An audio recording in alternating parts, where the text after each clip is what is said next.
मनसेचे एकमेव आमदार शरद सोनावणे यांनी राजीनामा दिलाय।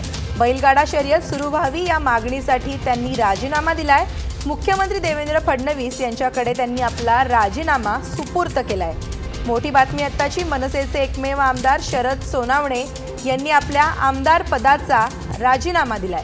अधिक माहिती घेऊयात, आमची रिपोर्टर मृणाल चपळगावकर आता आपल्यासोबत आहे। मृणाल, आपण बघितलं मनसेचे एकमेव आमदार शरद सोनावणे यांनी आपला राजीनामा मुख्यमंत्र्यांकडे सुपूर्द केलाय। नेमकं काय कारण समोर येत आहे राजीनामा देण्यामागचं? बरोबर आहे दर्शना, गेल्या काही वर्षापासून बंद असलेल्या बैलगाड्या शर्यती ज्या आहेत त्या पुन्हा सुरू कराव्यात या मागणीसाठी जुन्नर आणि नारायणगाव परिसरात गेल्या 1 ते 1.5 महिन्यापासून आंदोलनं सुरू आहेत। आणि गेल्या महिन्यातही पुणे नाशिक महामार्गावर एक आंदोलन करण्यात आलं होतं।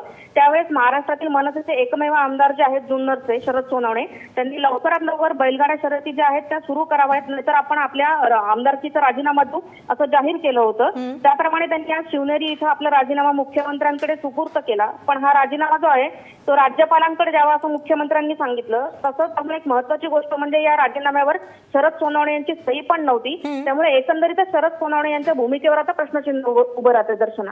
अगदी थँक्यू मृणाल या सविस्तर अपडेट्स बद्दल।